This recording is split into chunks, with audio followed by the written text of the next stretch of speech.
sa destinée politique. Vous savez, il fut un moment, ça fait beaucoup de temps, où il n'y avait pas de parole. Il n'a rien dit, malgré tout ce qu'il y a eu comme soubresaut. Il n'a rien dit, il ne s'est même pas prononcé sur certains sujets. Et les gens se posaient la question, que devient la destinée politique de Jean-Marc Kabound, l'honorable? Alors aujourd'hui, vous le saurez, vous serez fixé sur sa destinée. Et j'appelle à présent honorable Jean-Marc Kabound.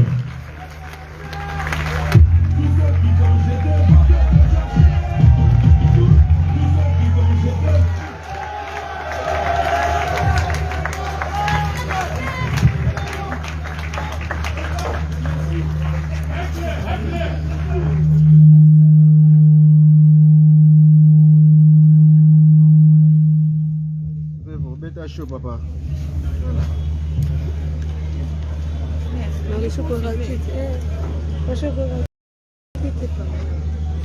Mesdames et messieurs, chers amis de la presse, de prime abord, je voudrais vous souhaiter la bienvenue à ces points de presse et vous remercier d'avoir répondu promptement à mon invitation. Chers chevaliers de micro et de la plume, après un si long moment de silence et de méditation, à la suite d'une série de turbulences émaillées d'actes de sabotage, d'humiliation, d'ingratitude et même de calomnie subis en début de cette année, j'ai décidé ce jour de vous convier en vue d'annoncer à l'opinion tant nationale qu'internationale que j'ai initié une formation politique ensemble avec d'autres Congolaises et Congolais que nous avons transformé en parti politique. Il s'agit bien du parti Alliance pour le changement, assez en sigle. Un parti de gauche qui prône la social-démocratie et qui a comme devise liberté, égalité et justice. Le parti AC fera sans nul doute l'opposition au régime Félix Tshisekedi. Et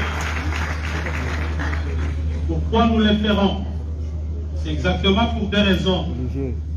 Premièrement, d'une part, nous avons constaté l'absence d'une vision claire et d'un leadership convaincant dans le chef du président Félix Tshisekedi, et d'autre part, l'incompétence notoire. Deuxièmement, le parti AC se veut une proposition d'une nouvelle offre politique que nous considérons comme alternative crédible à l'échec du régime Tshisekedi. Mesdames et messieurs, s'agissant de l'absence d'une vision claire et d'un leadership convaincant dans le chef du président Félix Tshisekedi, il est important de rappeler qu'en tant qu'acteurs, nous avons cru, comme beaucoup d'entre vous, que le parti de la gauche congolaise, fondé au prix de tant d'efforts et d'abnégation, sous la conduite du redoutable Etienne Tshisekedi Wamulumba, d'heureuse mémoire, et dont nous sommes incontestablement l'héritier idéologique, tiendrait son rôle d'opérer le changement profond en vue de bâtir un État pour sortir le peuple congolais de l'extrême pauvreté. Nous avons essayé en vain de rappeler à l'ordre jour et nuit celui avec qui nous avons pensé incarner la dite vision qui consiste en une gestion qui consiste à l'amélioration des conditions sociales de nos populations à travers une gestion orthodoxe de la chose publique, d'où la célèbre phrase « le peuple d'abord ».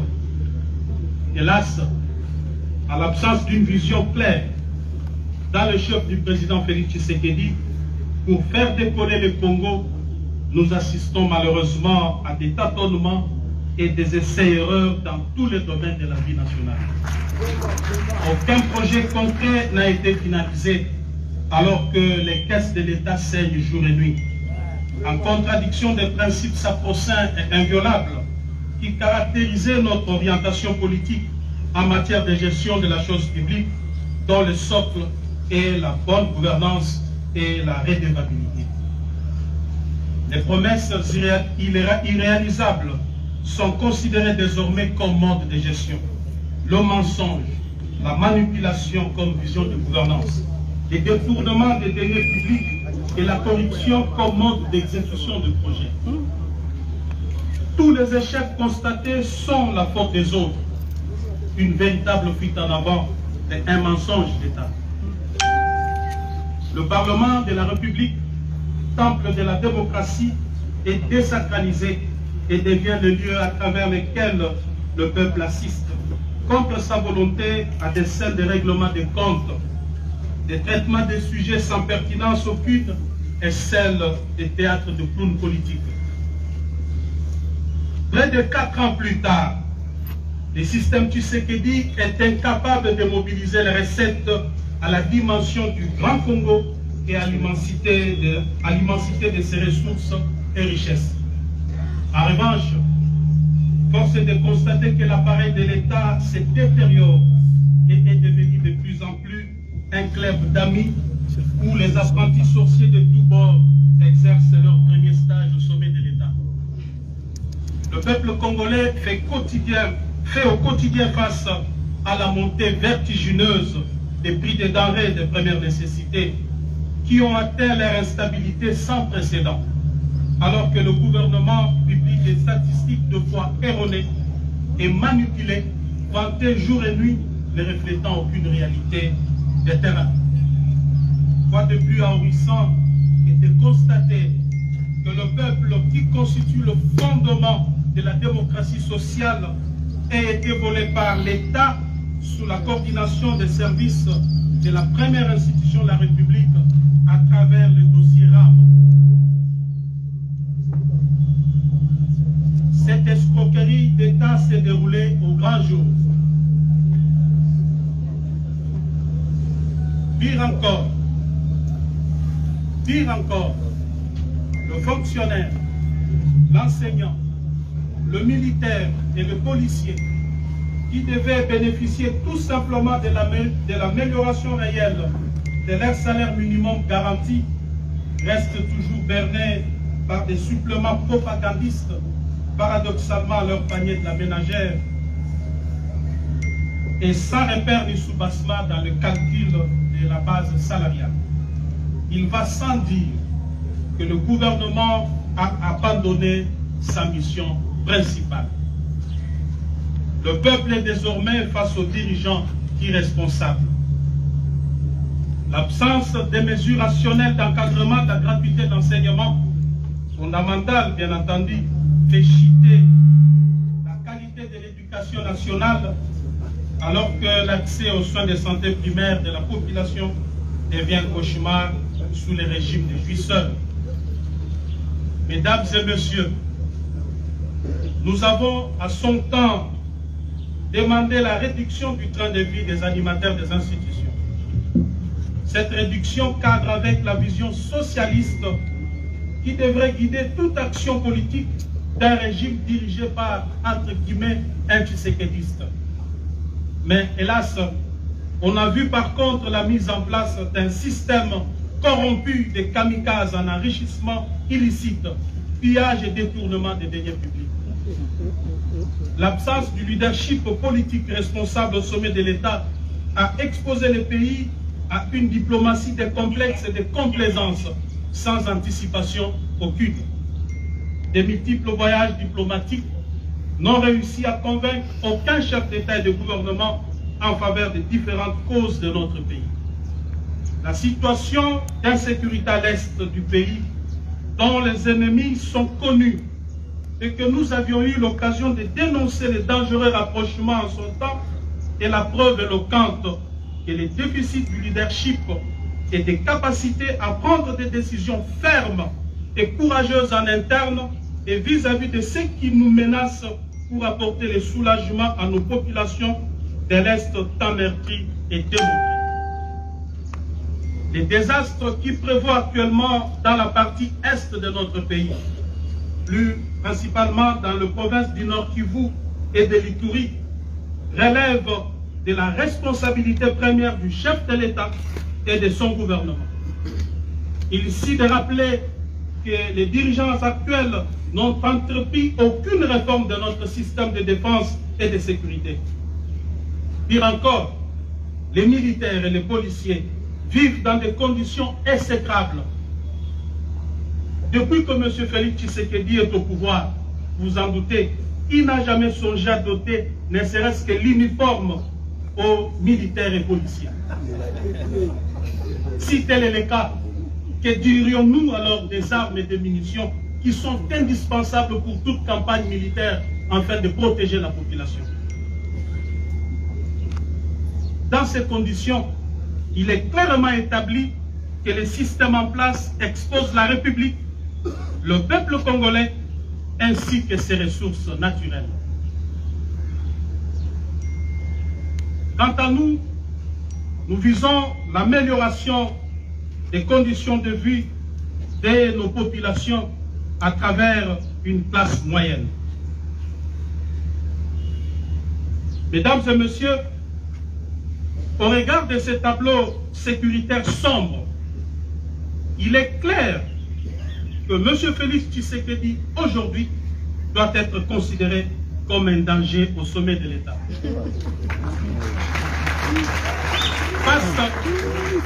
Face à ces chaos de gestion et des situations de non-État, une nouvelle offre politique s'impose à tout point de vue.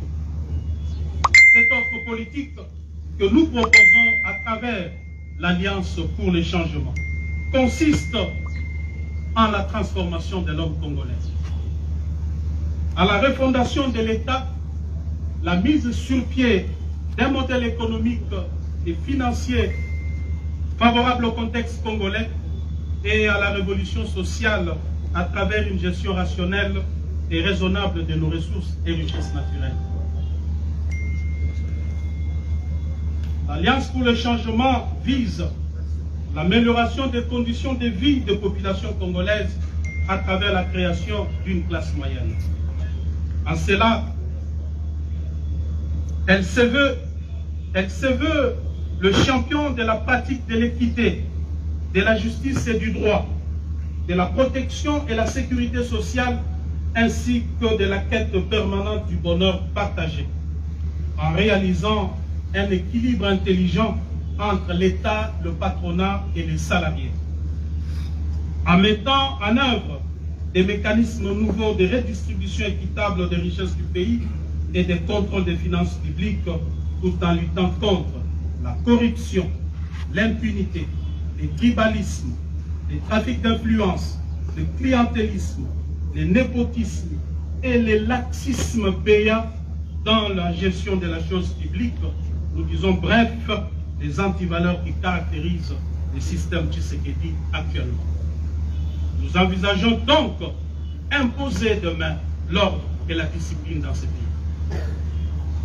Aussi, l'Alliance pour le changement s'attellera à moderniser les méthodes de renseignement et de défense nationale pour faire face à la montée de l'insécurité dans la partie est de la République et à travers tout le territoire national, à former des unités d'élite et à renforcer la formation de jeunes aux valeurs citoyennes et au service national obligatoire, à réformer les systèmes de l'éducation et des institutions publiques sociales, à propulser l'agriculture, la pêche et l'élevage pour renforcer notre capacité d'autosuffisance alimentaire, à construire et à réhabiliter les infrastructures sociales de base, à promouvoir l'entrepreneuriat local en vue de booster l'émergence des petites et moyennes entreprises pour mener le pays vers l'industrialisation, à promouvoir le tourisme et l'art,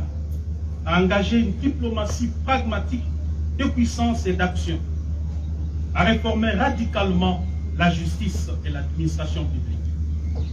Mesdames et messieurs, voilà en gros en quoi consiste notre vision. Néanmoins, nous sommes tenus de vous informer que jusqu'ici, le régime en place ne nous a pas encore délivré l'arrêté d'enregistrement pour nous permettre de fonctionner, alors que nous avons introduit la demande d'enregistrement de notre formation politique depuis le 14 juin 2022 au cabinet du vice-premier ministre, ministre de l'Intérieur. Il faut souligner qu'après examen du dossier, ces services l'ont déclaré conforme à la loi numéro 04/002 du 15 mars 2004 portant organisation et fonctionnement des partis politiques, et c'est depuis le 15 juin 2022, date à laquelle le récépissé de conformité nous a été délivré par les 10 services. Sur ces refus d'enregistrer notre parti, nous avons décidé de fonctionner désormais conformément aux dispositions pertinentes de l'article 14 de la loi sus-évoquée. Je cite: si à l'expiration du délai de 30 jours, ouvrable après les dépôts, le ministre est en défaut de décider, le parti politique est considéré comme enregistré. Le ministre est tenu de lui délivrer un arrêté d'enregistrement dans les délais de 15 jours. À défaut, le récépissé du dépôt tient lieu d'enregistrement. Fin de citation. À ce jour, nous sommes le 18 juillet 2022, soit 34 jours après le dépôt du dossier. Le parti est donc d'office fonctionnel au regard de la loi sus-évoquée. Mesdames et messieurs de la presse, l'organisation des élections périodiques, démocratiques, libres et transparentes est un gage d'une véritable démocratie, car elle respire avec des élections périodiques. En ma qualité de sociodémocrate, combattant de la liberté pour l'instauration d'un État véritablement démocratique, je suis déçu de vous annoncer à travers ce point de presse que le régime Tshisekedi a décidé de mettre en péril la périodicité, la sincérité et la transparence des élections en préparant les glissements ainsi qu'en orchestrant une fraude massive aux prochaines échéances électorales. Le plan consiste en la création de plusieurs partis politiques mallettes dans l'entourage du président Félix Tshisekedi par les membres de sa famille et de ses amis, avec espoir de se voir distribuer des sièges à l'Assemblée nationale et dans des assemblées provinciales. Ces plans funestes, dont se vantent avec fierté et assurance d'ores et déjà les précités, visent à s'attribuer par des mécanismes frauduleux, vous vous en doutez, 300 sièges à la Chambre basse et laisser 200 pour les autres formations politiques. J'avais eu le courage en son temps de m'en prendre vertement à certains dans l'entourage du président Félix Tshisekedi pour dénoncer ces plans qui ne cadrent ni avec la vision, ni avec l'idéal pour lequel nous nous étions bâtis près de 4 décennies. J'avais également discuté plusieurs fois avec le président Félix Tshisekedi quant à ces plans, tout en lui rappelant l'épisode noir du carton jaune du 19 décembre 2016. Marche organisée par feu le docteur Etienne Tshisekedi afin d'exiger la tenue des élections dans les délais constitutionnels où Félix Tshisekedi et moi-même étions dans la rue. Ces jours-là, nous avions assisté à un carnage où plusieurs jeunes avaient péri la vie et le soir du même jour, le siège de l'UDPS avait été plastiqué et 7 personnes y périrent calcinées. Cet épisode sombre de notre histoire commune traduisait non seulement notre engagement à l'instauration d'un État véritablement démocratique, fondé sur les valeurs qui sous-tendent toute société moderne, mais aussi le caractère cosmogonique de notre combat au regard du nombre de victimes enregistrées dans nos rangs, que nous considérons à juste titre comme des martyrs de la démocratie. Et j'avais dit au président Tshisekedi qu'il n'est pas organisé des élections libres, démocratiques et transparentes dans les délais constitutionnels, en dépit du bilan largement négatif, trahirait notre idéal de combat, détruirait le mythe d'Étienne Tshisekedi et cacherait sur la mémoire de nos martyrs. Eu égard à tout ce qui précède, mes chers amis, vous allez constater avec moi que les divergences de vues et persistantes étaient des tailles entre moi et le président Félix Tshisekedi.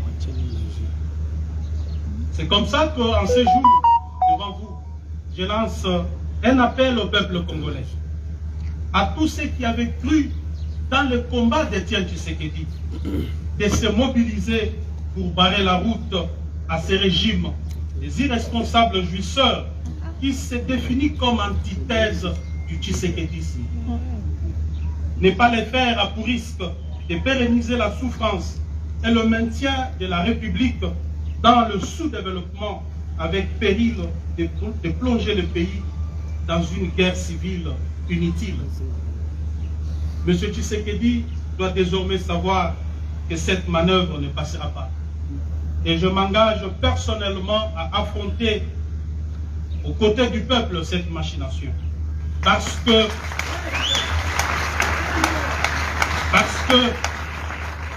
je considère le combat que je dois devoir mener désormais comme un tournant très important dans ma vie politique. Mesdames et messieurs, comme vous le savez, nous avons aussi assisté à la reprise petit à petit des tares de dictature de triste mémoire. Le pays est en train de subir un recul démocratique honteux des restrictions des libertés d'expression. Et le peuple assiste impuissant devant l'émergence d'une néo-monarchie constituée d'une classe de mafieux fanatiques applaudisseurs.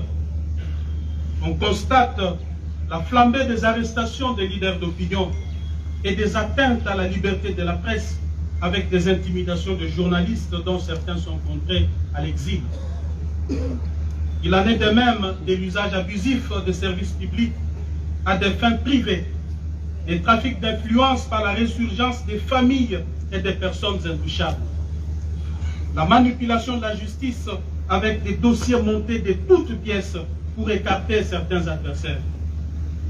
Et cela, ce sont sans doute des antivaleurs qui, des signes prémonitoires d'une dérive dictatoriale qui se décide. Pire encore, l'humanisation des services de sécurité est un contrat social conclu avec le peuple. Mais hélas, contrairement à cette grande attente, ils sont utilisés aujourd'hui comme outil de répression, d'intimidation et de rançonnement des opérateurs économiques et des investisseurs étrangers à la manière des régimes passés que nous avions combattus. Au niveau de la gestion de provinces, le processus de la décentralisation est battu en brèche par le pouvoir en place en y institutionnalisant un clientélisme et une corruption à grande échelle. Les institutions provinciales sont devenues ingérables et le développement local est impossible à atteindre avec les méthodes du régime Tshisekedi qui a converti le gouverneur de province en filles et garçons de course, obligés de ramener des espèces sonnantes et trébuchantes à Kinshasa. Sous ces régimes, le peuple qui avait nourri l'espoir d'une nation, qui avait nourri l'espoir de voir une nation s'établir après la passation pacifique et civilisée du pouvoir, a vu renaître les sentiments du tribalisme et du régionalisme. L'opinion nationale est scandalisée de la reprise avec force de l'impunité dans notre pays, dont le corollaire est la consécration de la justice à double vitesse. Vous remarquerez sans doute qu'il existe désormais une catégorie de Congolais à poursuivre avec acharnement et une autre à protéger. Au regard de la situation chaotique dans laquelle est plongé notre pays par ce régime, il y a lieu, je suis convaincu, je suis plus que convaincu, que la page Félix Tshisekedi est désormais tournée.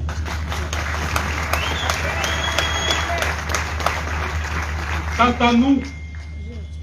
à nous, notre responsabilité première sera celle de mobiliser le peuple souverain en vue de mettre fin à cette prédation qui s'est installée dans les institutions du pays. Il est temps de sauver le bateau Congo avant qu'il ne chavire complètement avec son commandant de bord qui les fait naviguer sans boussole ni repère.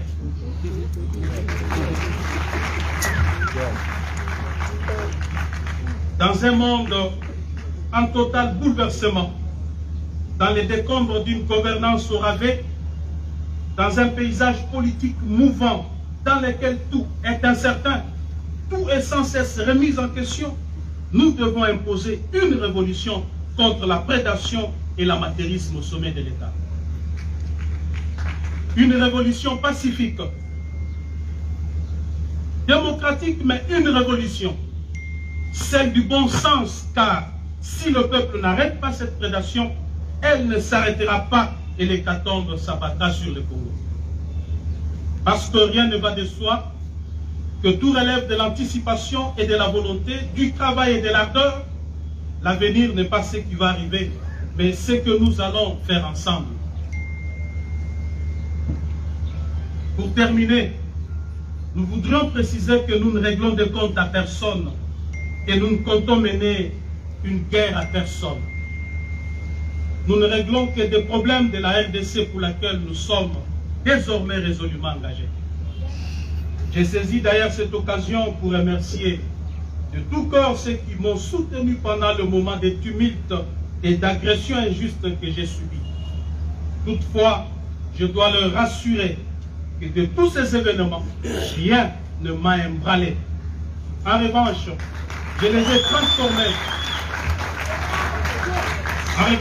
ai transformés en énergie nécessaire qui m'aidera à faire face à l'adversité dans le nouveau combat que je suis appelé à mener désormais aux côtés du peuple congolais au sein du parti Alliance pour le changement.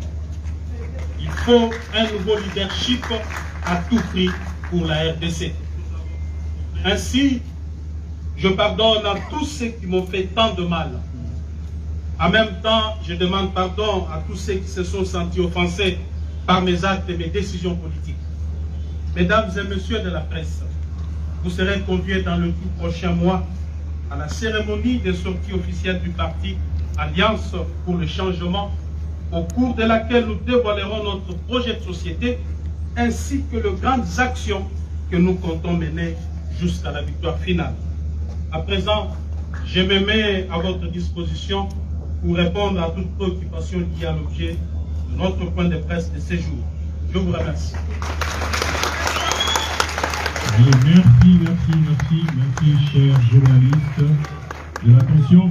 Et sachez que juste maintenant, vous aurez une série de questions-réponses. Et nous avons prévu 5 questions pour les médias. 5 questions. Pas plus que cela. 5 questions. Et il y a déjà certains qui sont enregistrés, bien évidemment, ici. Il s'agit de RFI, il s'agit de Rachel, Pouchita, il s'agit de Top Congo, CCTV JR et la radio Okapi. Vous allez devoir donner la parole. Voilà. Pardon, je peux passer? Vous allez devoir donner la parole à tout le monde. Oui. Chez les autres. Je peux passer? Je peux passer?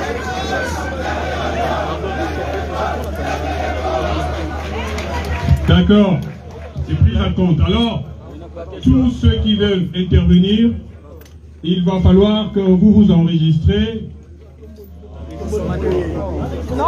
D'accord. Alors, on va aller avec la série questions-réponses. Bon, commençons quand même avec ceux qui ont été enregistrés. Donc, RFI. RFI est là. RFI. Donc, Doyen Kamanda est là. Doyen Kamanda. Pas ici. Doyen Kamanda, par ici, s'il vous plaît. Non, les cas. Non, les caca. Ah,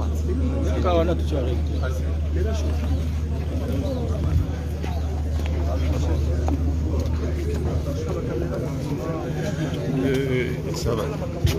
Maman. Non, ça va pas ici. La presse est pas ici.